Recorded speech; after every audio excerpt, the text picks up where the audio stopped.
वैशाख मास की संकष्टी चतुर्थी के व्रत की हार्दिक शुभकामनाएं सभी को।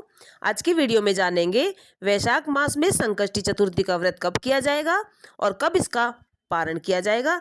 तो देखिए, ये जो व्रत होता है हर साल 12 संकष्टी चतुर्थी का व्रत पड़ता है, जो कि सभी भक्तगण भाव के साथ मनाते हैं। इस व्रत को करने मात्र से विघ्नहर्ता भगवान सभी के संकटों को हर लेते हैं। गणेश भगवान की कृपा से सभी के कष्टों का नाश होता है। ये जो देव हैं पूजनीय यानी प्रथम पूजनीय देव हैं। गणेश भगवान की कृपा से सभी के घर में सुख समृद्धि वैभव की प्राप्ति होती है। इस साल 2026 में संकष्टी चतुर्थी का जो व्रत है कब किया जाएगा जानेंगे। तो देखिए, ये जो व्रत है 5 अप्रैल को यानी रविवार के दिन यह व्रत किया जाएगा विधि विधान से, और जो पारण किया जाएगा इसका 6 अप्रैल को यानी सोमवार के दिन इस व्रत का समापन हो जाएगा। और विधि विधान से इस व्रत को सभी भक्तगण करते हैं। संकष्टी चतुर्थी का जो व्रत है सभी संकटों को हरने वाला व्रत है। इस व्रत के करने मात्र से भगवान गणेश की कृपा से सुख समृद्धि वैभव और शांति की प्राप्ति होती है।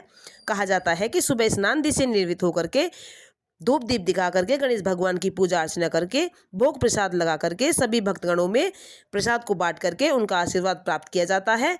इसके साथ ही विघ्नहर्ता भगवान सभी के संकटों को हर लेते हैं। इसके साथ ही चंद्र उदय का शुभ समय रहेगा 9:59 पर। शुभ समय पूजा विधि का अर्घ देने का रहेगा चंद्रमा को। इस बीच आप अर्घ दे करके व्रत का पारण कर सकते हैं। आइए अब सुनते हैं वैशाख मास में व्रत में सुनी जाने वाली पौराणिक कथा। वैशाख मास में कृष्ण पक्ष की तिथि में माता पार्वती ने गणेश भगवान से पूछा कि हे गणेश, इस दिन कौन सी पूजा विधि की जाती है और कौन सी देव का पूजन किया जाता है, इस व्रत में क्या भोग लगाया जाता है और किस विधि पूर्वक से इस व्रत को किया जाता है। तो गणेश भगवान जी ने उत्तर दिया कि हे माता, वैशाख मास में कृष्ण पक्ष की चतुर्थी के दिन संकष्टी चतुर्थी का व्रत किया जाता है। इस दिन इस व्रत में वक्रतुंड नामक गणेश की पूजा करके विधि विधान से भोग में कमलगट्टे का हलवा का भोग लगाया जाता है। हे जननी माता, द्वापर युग में राजा युधिष्ठिर ने इस प्रश्न को पूछा था और इसके उत्तर में जो कुछ भी भगवान कृष्ण ने उनसे कहा था विधि पूर्वक से इतिहास में उन्होंने वर्णन किया था। तो मैं आज आपको विस्तार रूप से इस कथा का वर्णन सुनाता हूँ। इसके साथ ही श्रद्धा और युक्त होकर आप सुनिए। श्री कृष्ण भगवान बोले राजा युधिष्ठिर से, इस कल्याण दात्री चतुर्थी संकष्टी चतुर्थी के व्रत में जिसने इस व्रत को किया है उसे जो फल प्राप्त हुआ है मैं उसे आपको विस्तार रूप से सुनाता हूँ। प्राचीन समय की बात है कि एक रंतिदेव नामक प्रतापी राजा था, जिस कारण उसने आग तरण समूहों को जला डालती है, उसी प्रकार से वे शत्रुओं के विनाशक थे। उनकी मित्रता यम कुबेर इंद्रादिक देवों से थी। उन्हीं के राज्य में धर्मकेतु नामक एक श्रेष्ठ ब्राह्मण थे और साथ ही उसके 2 पत्नी थी। एक का नाम सुशीला था और दूसरी का नाम चंचला था। सुशीला नृत्य ही कोई न कोई व्रत किया करती थी और फलहार का भोग लगाया करती थी। उसका शरीर दुर्लभ बना हुआ पड़ा था।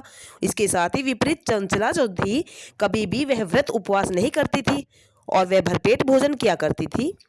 इधर सुशीला को सुंदर लक्षणों वाली एक कन्या हुई और उधर चंचला को पुत्र रतन की प्राप्ति हुई। यह देखकर चंचला बारंबार सुशीला को ताना कसने लगी और कहती, अरे सुशीला, तूने इतना व्रत उपवास करके शरीर को जर्जर बना लिया है, फिर भी एक कुशकाय कन्या को जन्म दिया है। मुझे देख, मैं कभी भी व्रत नहीं करती थी और ना ही कभी उपवास करती थी, और देख मैं हष्टपुष्ट बनी हुई हूँ, और वैसे भी बालक को भी मैंने उत्पन्न किया है और मुझे संतान प्राप्त हुई है, जो कि मैंने पुत्र को जन्म दिया है। अपनी सौत का व्यंग करते हुए बाण सुशीला के हृदय में चुभने लगे। तभी वह पतिव्रता विधिवत गणेश भगवान जी की उपासना करने लगी। जब सुशीला ने भक्तिभाव से संकटनाशक गणेश भगवान जी की पूजा अर्चना की और उनका व्रत किया, रात्रि में वरदान गणेश भगवान जी ने उन्हें दर्शन दिए और वरदान दिया। श्री गणेश जी ने कहा, हे सुशीले, तेरी आराधना से मैं अत्यंत ही प्रसन्न हूँ और संतुष्ट हुआ हूँ। मैं तुम्हें वरदान दे रहा हूँ कि तेरी कन्या के मुख से निरंतर मोती और मूंगा प्रवाहित होंगे, और हे कल्याणी, इससे तुझे सदा प्रसन्नता रहेगी। हे सुशीले, तुझे वेद शास्त्र वेता एक पुत्र भी उत्पन्न होगा। इस प्रकार का वरदान देकर गणेश भगवान जी वहां से अंतर्ध्यान हो गए। इस पर वरदान देते हुए प्राप्ति के लिए फलस्वरूप उस कन्या के मुंह से सदैव मोती और मूंगा झड़ने लगे। कुछ दिनों के बाद सुशीला को एक पुत्र उत्पन्न हुआ।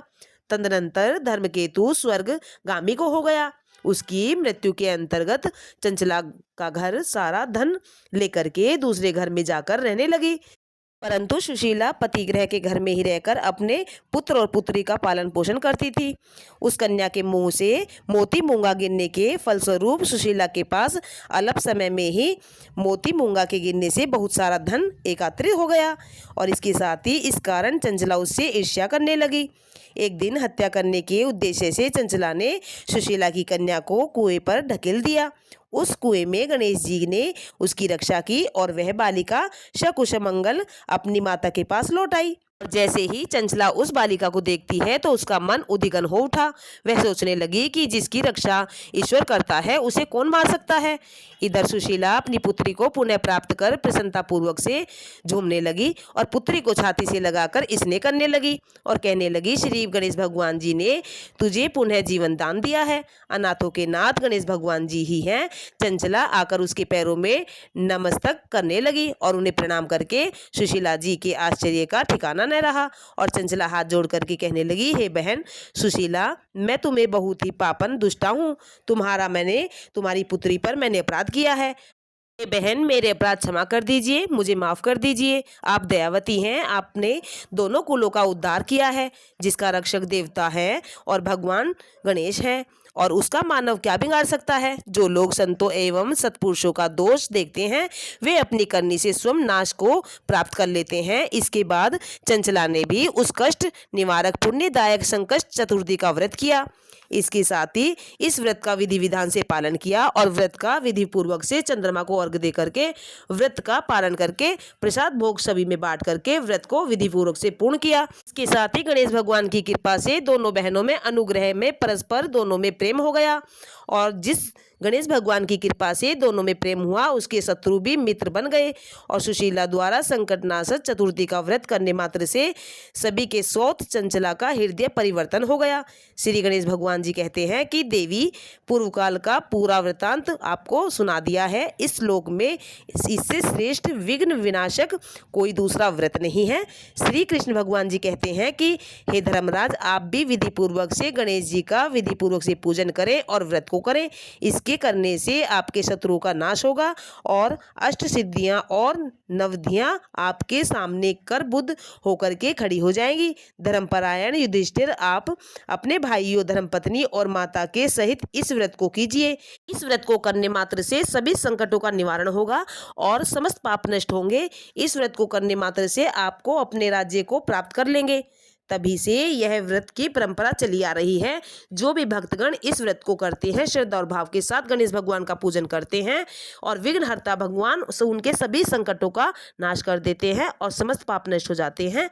संकष्टी चतुर्थी का व्रत के समान कोई व्रत नहीं है। इस व्रत को करने मात्र से सभी संकटों का नाश होता है और आध्यात्मिक भौतिक इच्छाएं मनोकामनाएं पूर्ण होती हैं। इसके साथ ही संकष्टी चतुर्थी की कथा संपूर्ण होती है। अगर ये कथा आपको अच्छी लगी हो तो वीडियो को लाइक करें, सब्सक्राइब करें, शेयर करें, कमेंट अवश्य करें। बोलिए श्री गणेश भगवान की जय।